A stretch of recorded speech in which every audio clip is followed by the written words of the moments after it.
Welcome to children's worship. I'm going to clap a rhythm, and I want you to try and clap it back to me. Here we go. Can you do it?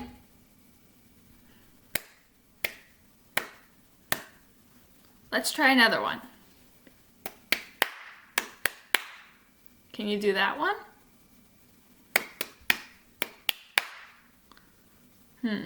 Here's a little bit harder. Can you do that one?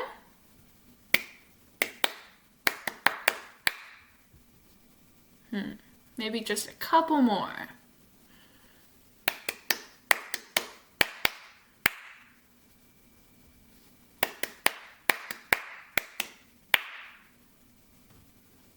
Okay, last one.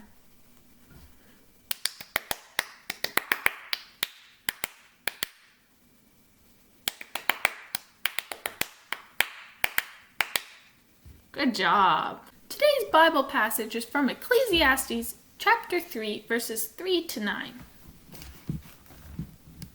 It goes like this. For everything there is a season, and a time for every matter under heaven. A time to be born, and a time to die. A time to plant, and a time to pluck up what is planted. A time to kill, and a time to heal. A time to break down, and a time to build up. A time to weep, and a time to laugh.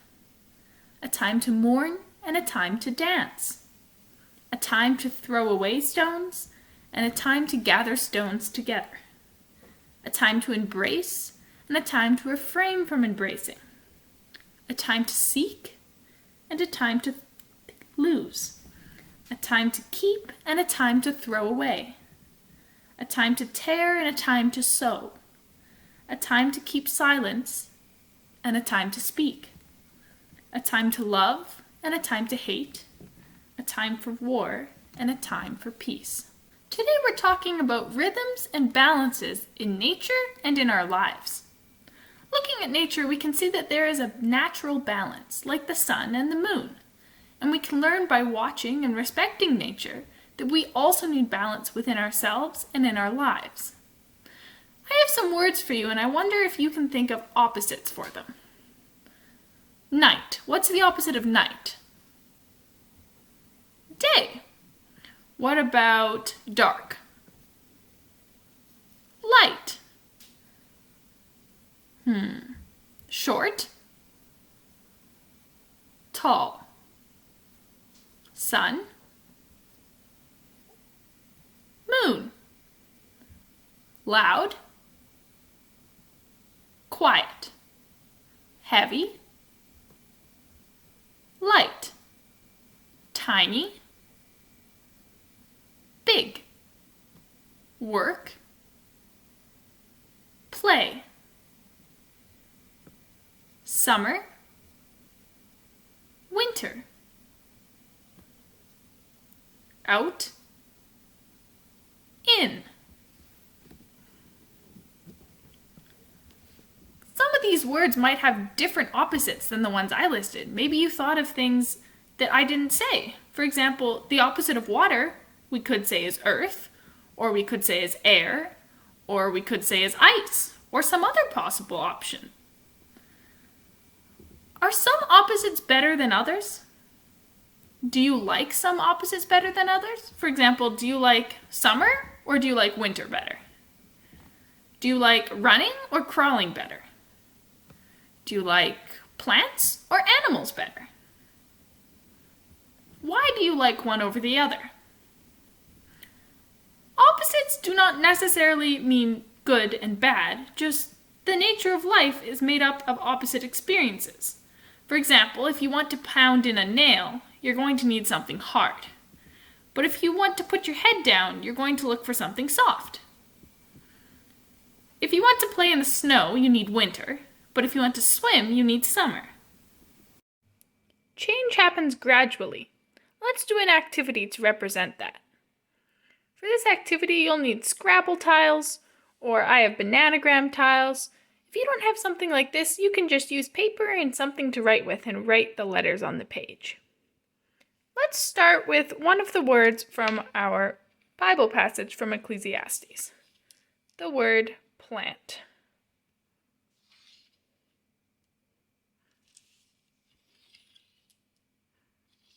The opposite of plant in our Bible passage is pluck. How could we change the word plant to pluck by only changing one letter at a time and having each step still be a word? Well, if we take out the T and replace it with a K, we get plank. That's a word.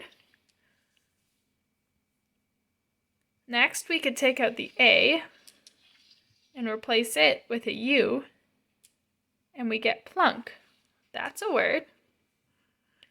Now, we just need to take out the N and replace it with a C, and we get pluck. The opposite of plant is pluck. Let's try another one. How about the word kill?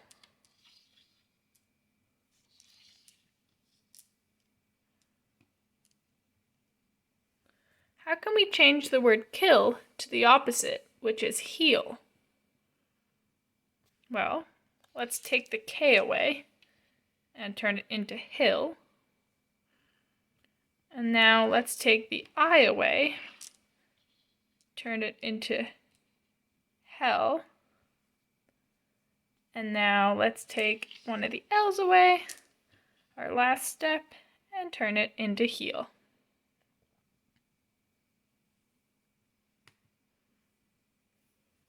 Okay, let's do one more. How about love? L-O-V-E. How do we turn love into the opposite, which is hate? This one's a little trickier. We actually have to add a letter in that isn't in either of the words. If we take out our L and put a C, we get cove. We can then turn cove into cave. Then we can turn cave into have, and have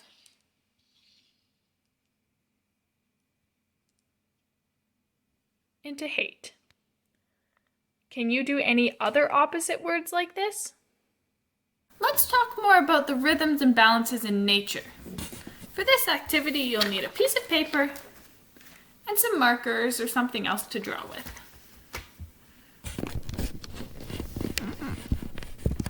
Take your piece of paper and fold it in half each way so that you end up with 4 rectangles that are the same size. There's one way. There's 2 ways. Now I have 4 rectangles. Then, in each rectangle, draw a stage in some sort of cycle where there's a rhythm and a balance. Some ideas: you could draw the 4 seasons. You could draw the cycle of a plant, a seed, a seedling, a flowering plant, and then a fruit. Or the cycle of a butterfly, an egg, a caterpillar, a chrysalis, or pupae, and a butterfly. You could also draw the stages of the moon. That's not in 4 squares, it's actually in 8. But you could split your squares, your rectangles, into 8 if you wanted to do that one. Maybe I'll do the seasons. Well, I'll start with,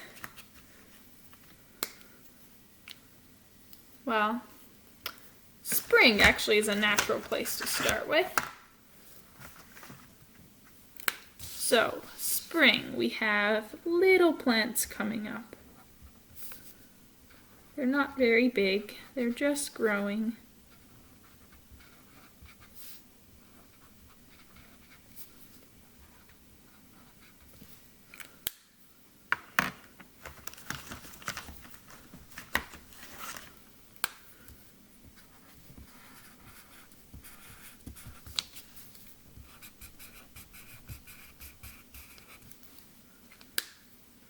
some dirt.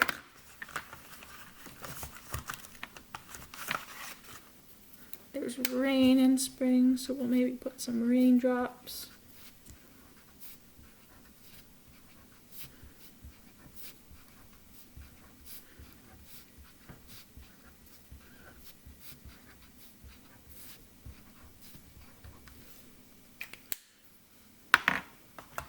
And a rain cloud where they're coming from.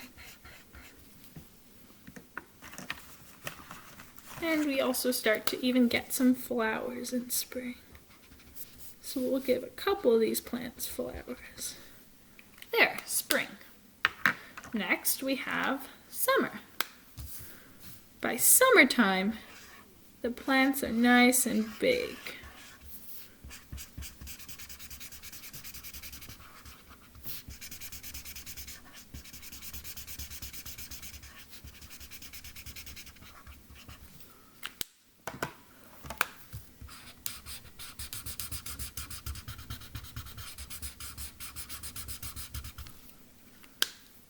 It's also nice and sunny outside, so we'll add a sun.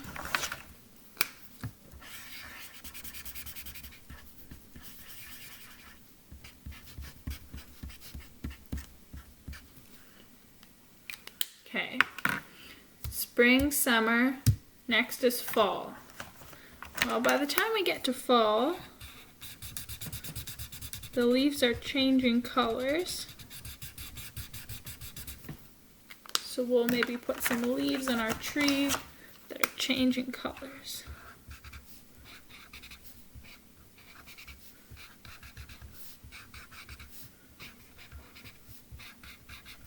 There's also leaves on the ground that have fallen.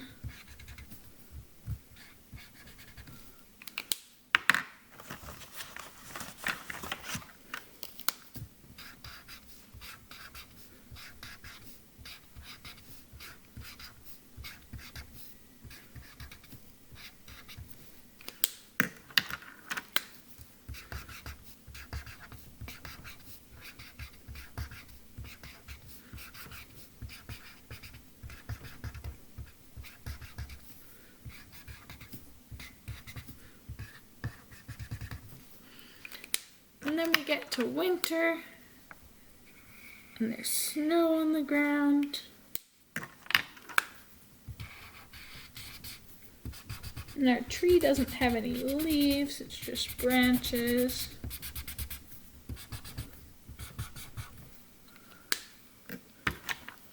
And some snowflakes falling.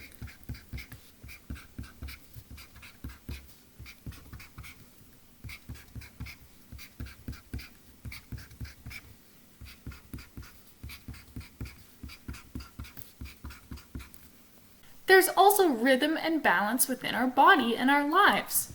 Let's do a body activity, a movement activity that helps us demonstrate this. This is called wiggle and stop. You're going to wiggle as much as you can, but whenever I say stop, you have to stop and freeze in that position. And so we're going to have the opposites of movement and stillness. You ready? Go, wiggle. Stop. Wiggle. Stop. Wiggle. Stop. Wiggle. Stop. Wiggle. Stop. Wiggle. Stop. Wiggle. Stop. We're going to practice balancing ourselves, starting with our breath. You're going to take a breath in for 5 counts. Then you're going to hold it for 5 counts, and then you're going to let it out for 5 counts. I'll show you the counts on my fingers so you can follow along. You ready?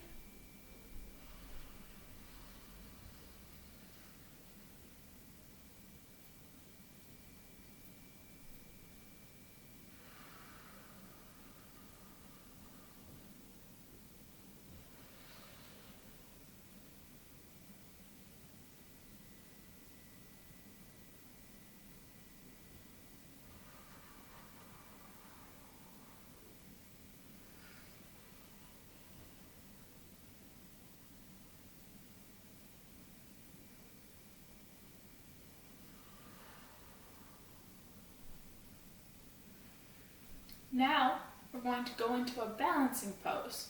For this pose, you're going to take one foot and turn it so that your heel is against your leg and your big toe is on the ground. Your knee is out to the side of it. Then you're going to put your hands folded together over your heart, your arms up like this. See how well you can stay balanced in this position. If you feel balanced, try lifting your hands above your head. See if you can still stay balanced.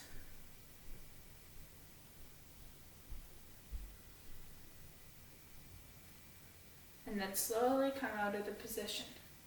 What does it feel like to be balanced? Balanced in your breath and balanced in your stance.